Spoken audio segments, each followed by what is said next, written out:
अस्सलाम वालेकुम। नादिर बलोच नई वीडियो के साथ हाजिर खिदमत हूँ। जैसा कि आपके इल्म है कि सरगोदा और लाहौर की इंसदाद दहशतगर्दी की अदालतों ने जो है एक सज़ाओं का जो 9 मई का है वो रेला जो है उसका आगाज़ कर दिया है। और साथ ही है कि अगस्त का महीना भी शुरू होने को है और 5 अगस्त की तारीख जो है वो बहुत इंपॉर्टेंट है इमरान खान साहब की तहरीक के उन्वान से। ये होने क्या जा रहा है, एक तरफ सज़ाओं का रेला और दूसरी तरफ अवामी तहरीक, मामला जा किस तरफ रहा है। अस्सलाम वालेकुम, सतीक जान हमारे साथ मौजूद हैं। कैसे हैं जनाब? वालेकुम अस्सलाम जी, अल्हम्दुलिल्लाह। क्या कहते हैं, ये जो अचानक इतना बड़ा रेला आगाज़ कर दिया गया है, केसेस में तो देखें तो कुछ भी नहीं है, लेकिन 10-10 साल सज़ा। देखिए, ये अनएक्सपेक्टेड नहीं है। वो कहते हैं कि एक जज ने कहा कि जल्दी जल्दी दलाइल मुकम्मल करो, मैंने सज़ा सुनानी है। यानी मैंने फ़ैसला नहीं सुनाना, मैंने सज़ा सुनानी है। जब जस्टिस याहिया खान ने ये हुक्म दिया कि 120 दिन में फ़ैसले सुनाएं, तो मतलब यही था कि सज़ा सुनाएं। क्या जस्टिस याहिया खान को नहीं पता कि किस तरह के जज लगे हुए हैं? जस्टिस आलिया नीलम ने किस तरह के जज लगाए हैं? क्या उनके पास 6 जजेस के खाते वाला मामला पेंडिंग नहीं है? क्या उनके पास ATC के जो जज थे मोहम्मद अब्बास, उनका मामला सुप्रीम कोर्ट में नहीं पड़ा हुआ? क्या उनको जजेस ने नहीं बताया कि जजेस के साथ क्या हो रहा है? क्या उनको नहीं नज़र आ रहा है जजेस के साथ क्या हो रहा है? बल्कि वो तो उसका हिस्सा है, जो कुछ जजेस के साथ हो रहा है, जो 5 जजेस के साथ हो रहा है, जो बाकियों के साथ हो रहा है। और आप देखें ना, सरदार एजाज शाह खान साहब ने जो ऑर्डर लिखा, उनका डेमोलिशन स्क्वाड कहा उन्होंने। ये जो जज ट्रांसफ़र किए हैं जस्टिस याहिया खान ने, डोगर, खादिम सोमरो और जस्टिस आसिफ और 2 जज और लाएँ, डेमोलिशन स्क्वाड करार दिया है। निज़ाम इंसाफ को गिराने वाला जो दस्ता है, कोई हमला आवर तबका है, कोई ग्रोह है, उससे उन्होंने तशबीह दी है। तो जस्टिस याहिया खान साहब को सब पता है, उनकी ये ऑर्डर से ये हो रहा है। मैं तो बार बार एक सवाल उठा रहा हूँ, वो ये ऑर्डर क्यों नहीं देते कि 120 दिन में 8 फरवरी की इंतखाबी धांधली के केसेस का फैसला करें? ये फैसला क्यों नहीं देते? वो ये क्यों नहीं ऑर्डर करते कि 1 माह के 3 माह के अंदर अंदर जो लोगों की ज़मीनों पे कब्जा है और 30 साल से केसेस पेंडिंग है उनका फैसला करें?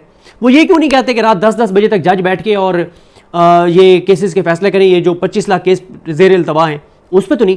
कभी आपने सुना है कि किसी आम आदमी मजलूम के लिए रात 10 बजे तक कोई अदालत खुली रही हो?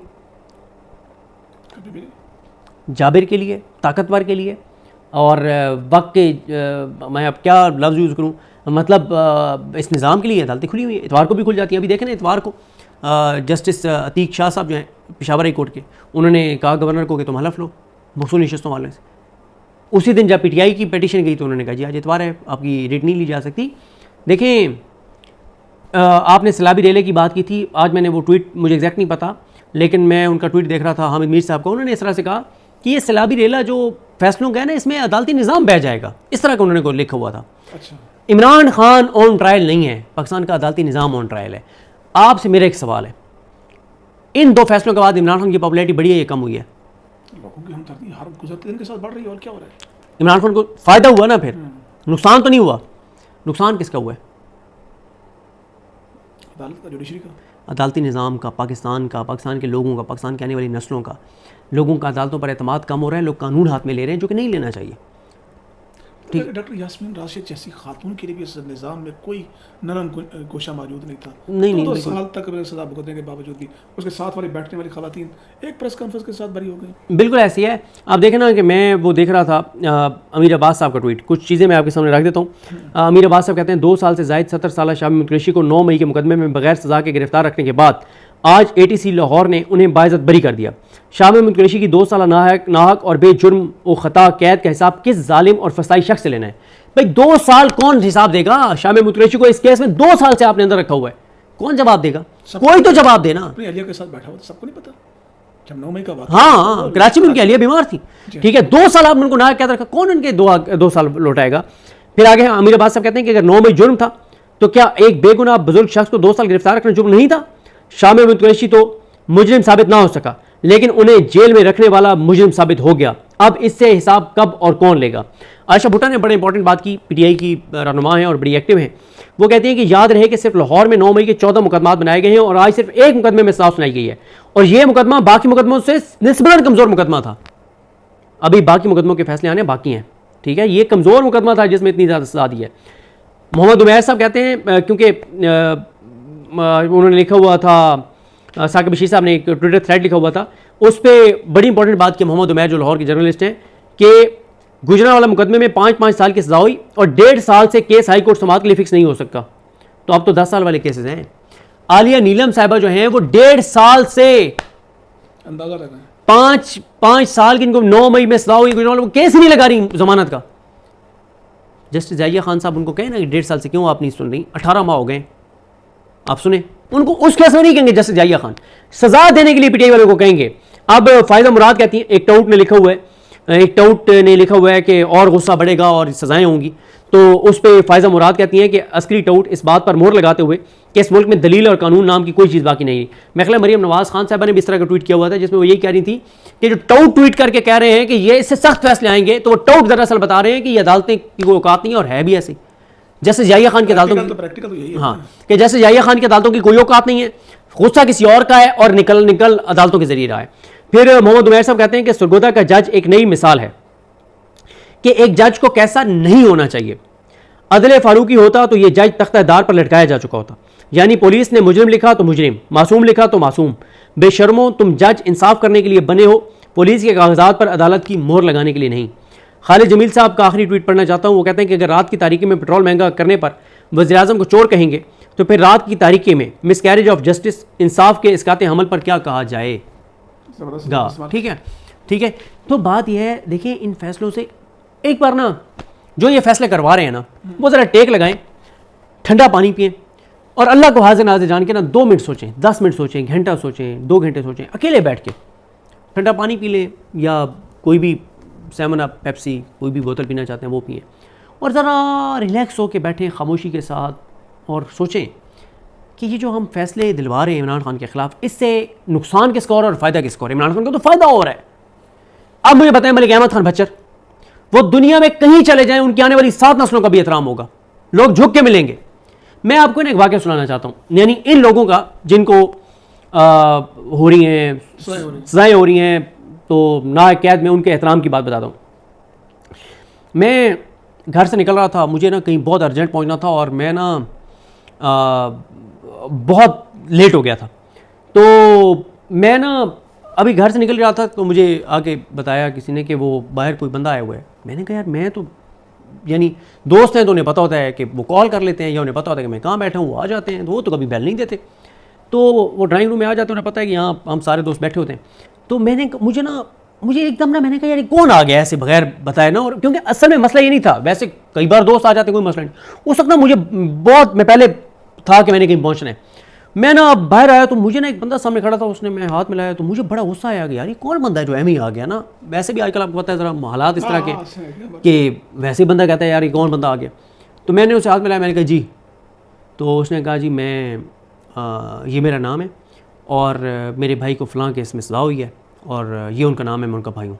जिस लम्हे उसने ये बात की ना, उसी लम्हे मैं उससे दोबारा मिला, मैंने उसे गले लगाया, झुक के मिला दोनों हाथों से, और मैंने आगे मैं उनको फ़ौरन ड्राइंग रूम में लेके आया, मैंने उन्हें बिठाया और मैंने जहाँ जाना था मैंने उनको मैसेज किया कि मेरी एक बहुत ही इमरजेंसी हो गई और माजरत खाऊँ मैं नहीं आ रहा।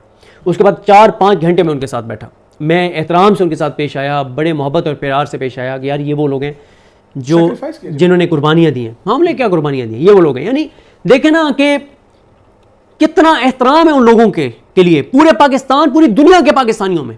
सदीक ये जो एक खास अभी एक केस में बरी हुआ शाह महमूद कुरैशी, उस पर भी लोगों ने साजिशें निकालना शुरू कर दी और कहना शुरू यार ये ना एक बड़ी अजीब, वो असल में ना मसला ये है कि एक टाउट है, उसने पहले ट्वीट किया हुआ था कि शाह महमूद कुरैशी जो है वो बरी हो जाएंगे, और उस टाउट ने इसलिए किया कि क्योंकि शाह महमूद कुरैशी का ये तो इस्टेब्लिश था ना कि वो कराची में थे, CCTV फुटेज मौजूद है, CDR मौजूद है, सब चीज़ें। तो शाह महमूद कुरैशी साहब तो उस दिन लाहौर में थे ही नहीं। चलें बाकियों का तो आप ये है ना कि लाहौर में थे, लाहौर के इर्द गिर्द थे, वो तो लाहौर में नहीं था, वो तो उनका तो टिकट हर चीज़ है कि वो तो वीडियो पैगाम भी है, ठीक है। तो उनका पहले पता था कि उनका तो उन्होंने तो इसमें होने ही बरी है क्योंकि वो थे ही नहीं, कराची थे, सारी चीज़ें। तो एक टाउट ने पहले ट्वीट कर दिया और फिर PTI वाले भी और माशाल्लाह कुछ हमारे यूट्यूबर भी, वो उन्होंने लिखना शुरू कर दिया कि हमारे पास बड़ी खबर है कि शाह महमूद कुरैशी की कोई डील हो गई है, ये है, वो है, फलां है, फलां है। कोई डील नहीं है यार, डील हुई होती तो 2 साल नाहक कैद रहते। सर जेल होती है, एक दिन के लिए भी जेल होती है, एक दिन के लिए भी जेल होती है, तो बड़ी अजियत और तकलीफ की बात। आपको आप एक कमरे में बंद सही करके बात, देख लें, सही बात। सर ये आप अपने घर के कमरे में ना, अपने घर के कमरे में अगर आपको TV भी मुयसर हो, इंटरनेट भी मुयसर हो, मोबाइल भी मुयसर हो, वॉशरूम भी अटैच हो, और आपको गई हो कि आपने 4 दिन तक इस कमरे से नहीं निकलना, तो साइकोलॉजिकल आप डिस्टर्ब हो जाते हैं कि 4 दिन मैंने इस कमरे से नहीं निकलना, मैं बाहर नहीं निकल सकता इस दरवाजे से। तो जेल तो फिर जेल है, जो जुल्म हुआ है जेल के अंदर। आपको लग रहा है कि ये बाहर आ जाएंगे या किसी और केस में गिरफ्तार? कौन? वो ऑलरेडी गिरफ्तार हैं कुछ और केसेस में। अच्छा, गिरफ्तार है, अभी बरी होने वाला, बाहर आने वाला चक्कर नहीं है, अभी नहीं है, लेकिन उनका बाहर आना निस्बतन आसान है बाकियों से।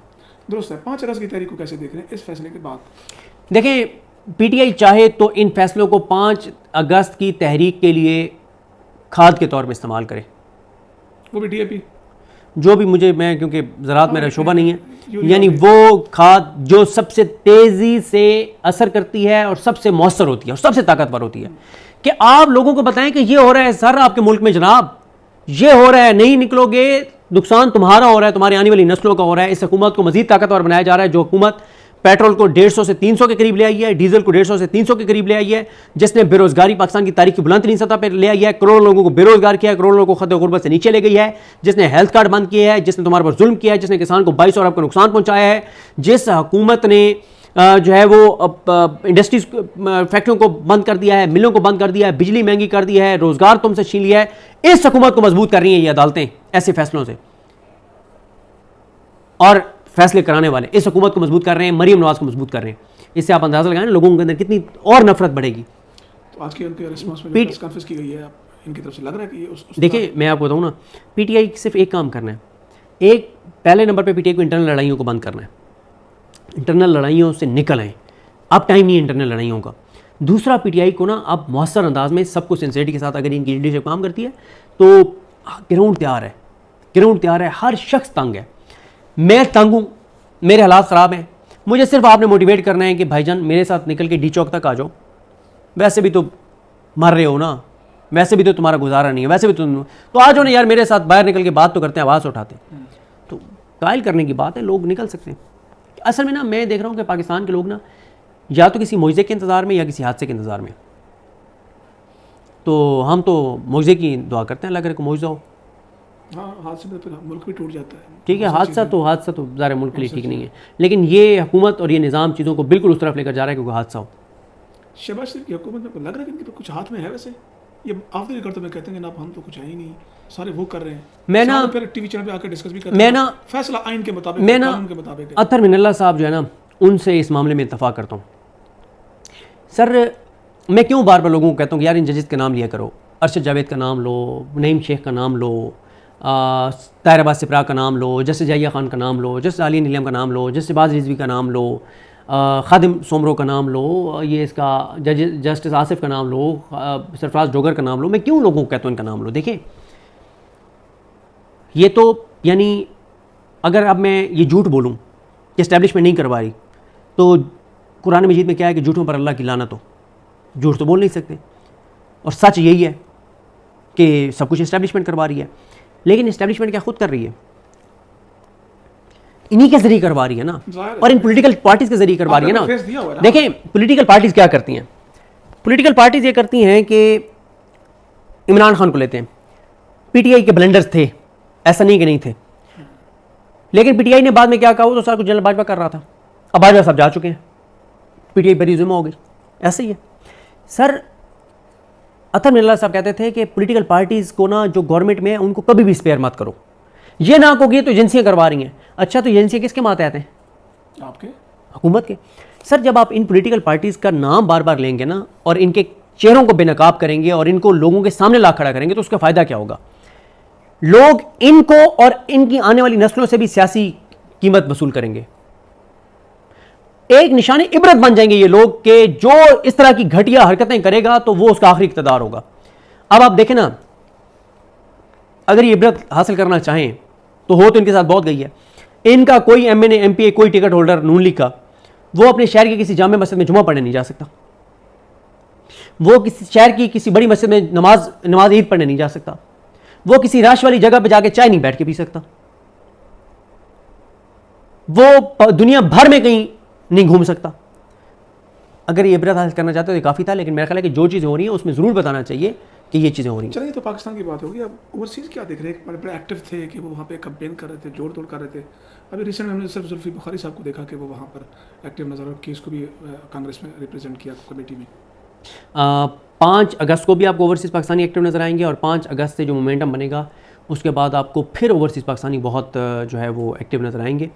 और कुछ चीज़ें मेरे नोटिस में हैं, वो मैं आपको ऑफ कैमरा बता दूंगा अभी, क्योंकि पीटीआई के ओवरसीज़ ने खुद उसको ऑन रिकॉर्ड नहीं किया, तो वो आ जाएगा, तो वो काफ़ी एक्टिविटीज़ 5 अगस्त से शुरू कर रहे हैं और आपको रोज़ खबरें सुनाई देंगी। रोज़ मुराद है कि हर 2-3 दिन बाद आपको एक चीज़ सुनाई देगी कि अब ये कर दिया, अब ये कर दिया, अब ये कर दिया। चलिए, बहुत शुक्रिया, सिद्दीक जान हमारे साथ मौजूद थे। अपना और इस चैनल का ख्याल रखिएगा। इजाज़त दीजिए, अल्लाह हाफ़िज़।